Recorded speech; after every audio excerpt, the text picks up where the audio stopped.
आनंद लूट ले बंदे प्रभु की बंदगी का, और ना जाने कब साथ छूट जाए इस जिंदगी का।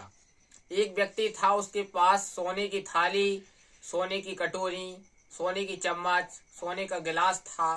यह सारा सामान था और उसके घर में एक दिन संत पधारे। तो उसने सोचा संत को सोने की थाली, सोने की चम्मच, सोने की कटोरी में, सोने के गिलास में भोजन कराएं। लेकिन उसने सोचा बाद में कि चलो संत हैं, इनको क्या जरूरत है।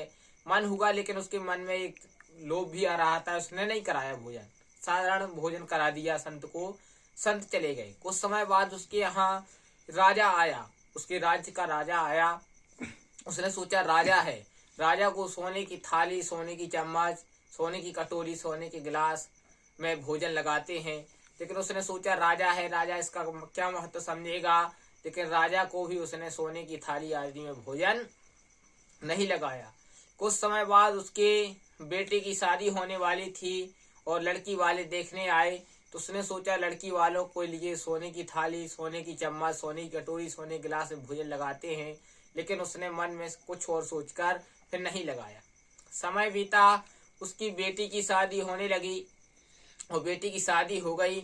उसके यहाँ दामाद पहली बार आया। उसने सोचा कि दामाद को सोने की थाली, सोने की चम्मच में भोजन लगाते हैं, लेकिन सोने की थाली, सोने की चम्मच में लेकिन भोजन उसने नहीं लगाया। यह सोचते सोचते वह व्यक्ति कंजूसी करते करते एक दिन वह उस सामान को रखे रखे वह व्यक्ति खत्म हो जाता है, यानी इस संसार को छोड़कर चला जाता है। यह छोटी सी कहानी थी, लेकिन हमें यह सीख देती है कि हम आप भी वस्तुओं का संग्रह करते हैं। कुछ सामान ऐसे हैं कि बाजारों से खरीद लाते हैं और घर में रखे रहते हैं और उनका उपयोग नहीं करते। समय सोचते हैं कि आप समय आएगा तो उपयोग करेंगे, समय आएगा तो उपयोग करेंगे। कुछ ऐसे सामान होते हैं जो हमारी जिंदगी में केवल ले तो आते हैं बड़ी खुशी से, लेकिन उनका उपयोग हम जिंदगी में कभी नहीं करते। यह सोचते हैं कि कभी समय आएगा तो इनका उपयोग करेंगे, समय आएगा तो उपयोग करेंगे, और समय एक दिन आपका ही आ जाता है। कहने का तात्पर्य यही है, आपका समय ना आ पाए, आपके अंतिम क्षण ना आ पाए हों,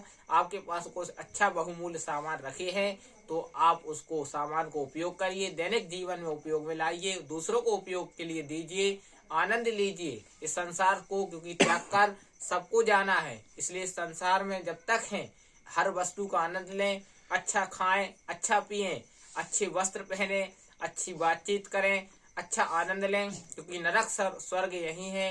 क्यों जहर रहे हो घोल, 4 दिना की जिंदगी सबसे मीठे बोलो बोल। खुश रहिए, व्यस्त रहिए, मस्त रहिए। और ठंडी का समय चालू हो गया है चूंकि, तो अपना ध्यान भी रखिए, स्वेटर आदि पहन के रखिए।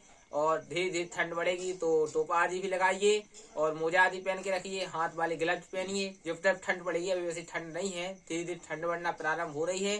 ठंड में अपना ध्यान रखें, व्यस्त रहें, मस्त रहें, स्वस्थ रहें।